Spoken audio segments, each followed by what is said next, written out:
día estábamos buscando una dirección en la ciudad de Córdoba. Íbamos en el auto y nos pusimos la dirección en el GPS para que el GPS nos guíe. De repente, mientras íbamos siguiendo la voz de la española que dice a 200 metros doble a la derecha y ahora siga derecho 2 cuadras y doble a la izquierda. Eh, eh, a mí en mi enfermedad mental me gusta discutirla. De repente empezamos a ver que las callecitas se hacían cada vez más angostas, de repente unas calles de tierra, de repente una villa de emergencia, y nosotros estábamos pasando ahí por el medio. Así que donde pude, di la vuelta, volvimos para atrás y volvimos a replantear en el GPS la dirección a donde íbamos, a ver en la ubicación en el mapa, a ver, y ahí entonces corregimos y fuimos por otro lado. El problema es que en la visión que tiene el sistema del GPS, nos estaba guiando por el recorrido que era más corto, sin tomar en cuenta que el recorrido ese era un recorrido realmente peligroso, hasta ahora lo es, incómodo, y que los pozos que había en la calle te iban a romper el auto, solamente que iba a demorar, iba a ser un recorrido más corto, pero a veces esos recorridos más cortos implican que tenés que ir a paso de hombre y que lo, va, lo más corto lo vas a pagar con la rotura del auto y con la pérdida de tiempo de dar vueltas para un lado y para el otro esquivando obstáculos. Con esto quiero decir que no todas las guías, aunque te aseguren que el recorrido es más corto, te van a llevar por el mejor camino. El mejor camino a veces da unas vueltas, a veces da rodeos, pero te lleva mejor.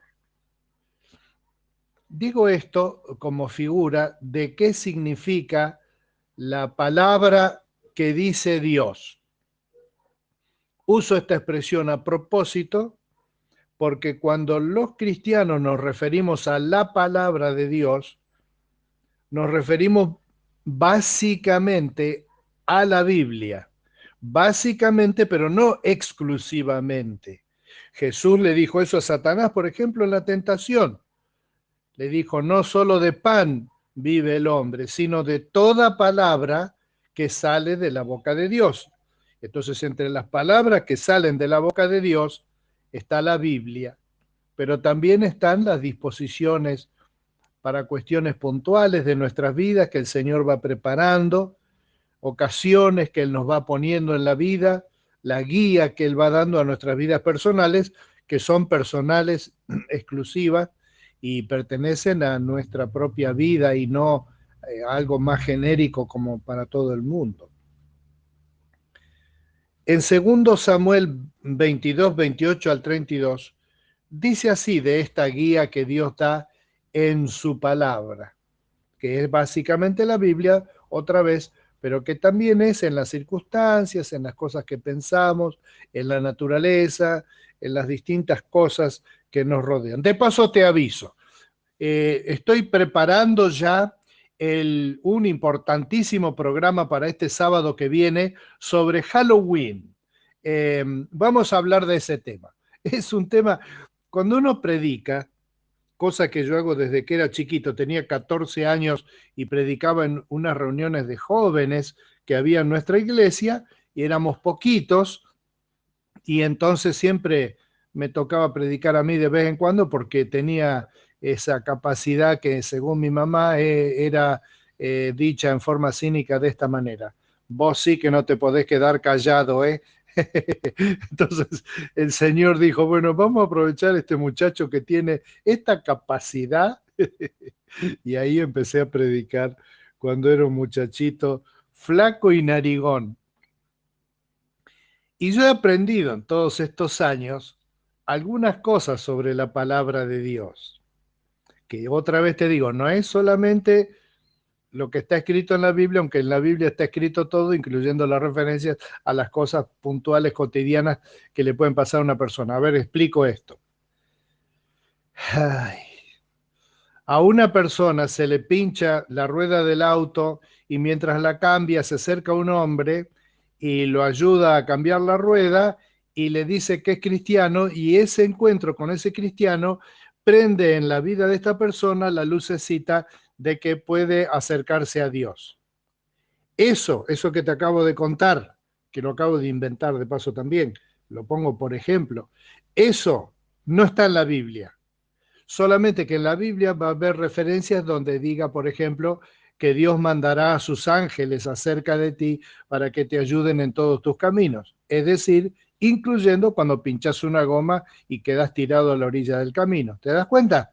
Es decir, no dice en la Biblia, el 14 de julio a las 15 te va a pinchar la rueda de tu auto y que va a venir un hombre y te va a ayudar. No dice eso, pero dice lo genérico, general, que efectivamente es la misma verdad dicha desde otro plano. La Biblia es esa verdad sobre tu vida dicha desde otro plano, pero que es la verdad. No una gran verdad como algunos se animan a decir, sino la verdad. Ahora, dice así en el segundo libro de Samuel que tengo abierto delante mío. Rescatas al humilde, pero tus ojos observan al orgulloso y lo humillas.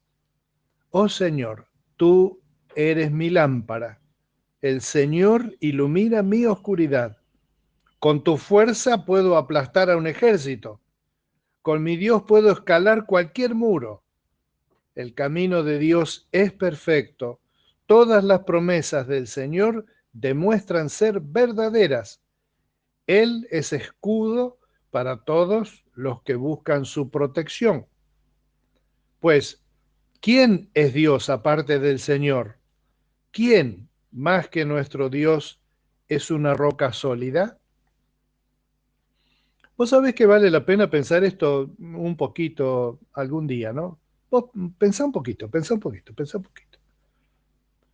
Vos decís, aparte de Dios, ¿cuáles son las alternativas? ¿Cuál es el menú de opciones que tengo yo aparte de Dios? Bueno, vamos a anotar. Menú de opciones para confiarles mi vida. Número 1, Dios. Número 2, ¿te das cuenta el grito de ese silencio? ¿Qué otra cosa? ¿Qué, en serio? ¿Qué le vas a poner? ¿En qué vas a poner la esperanza? ¿En qué cosa o en qué persona podrías vos decir, yo apuesto toda mi vida hasta el último centavo en esto? Y en ese caso, ¿en esto qué? Muchas veces pensamos, bueno, sí, es cierto la Biblia, pero yo no conozco, la Biblia es un libro difícil, sin ayuda nadie la puede entender, porque es muy complicada, y supongo que alguno me dirá, bueno, sí, me gustaría esto de buscar la palabra de Dios, pero ¿por dónde empiezo? La Biblia es un libraco que tiene como 1000 páginas. ¿Por dónde arranco? ¿Por el final, por el medio, por el principio? Tengo un video ahí en YouTube sobre cómo empezar a leer la Biblia, gracias a don Jorge que me preguntó. Pero fuera de eso, una cosa que podés hacer es escuchar cada día estos tips u otros recursos espirituales que hay en YouTube, en las redes de distinto tipo, y el Señor mismo te va a guiar a encontrar ese que dice la verdad, lo que es la verdad. Hay mucho también, hay muchas ofertas, y tarde o temprano vas a descubrir que algunas de esas ofertas son pura hojarasca y no tienen contenido, pero que la palabra de Dios tiene contenido. Esa es mi confianza por este programa, por estos tips para pensar en cuarentena, porque yo creo, porque lo he visto en mi vida en muchas personas, y si vos me decís, aparte de Dios, como dice acá, ¿quién? ¿Quién? Te digo, mira, han venido tantos diciendo, esta es la solución. Y yo no he encontrado hasta ahora ninguna solución mejor que esta. No hay, no la busques. Y podés buscar en la lectura de la Biblia. Y la lectura de la Biblia no es tan difícil como muchos creen. ¿Qué es lo difícil de entender? Si vos lees en la Biblia que dice, amarás al Señor tu Dios con todo tu corazón. ¿Qué es lo difícil de entender de eso? Un niño lo entiende. Yo lo entendí cuando era niño y hasta ahora no me arrepiento ni me pienso arrepentir. Que Dios te bendiga. Y si no te arrepentís, te espero mañana con un nuevo tip para pensar en cuarentena, pero pensar no de pensar por pensar, sino pensar como un GPS que fue corregido, no para encontrar el recorrido más corto, sino el recorrido mejor.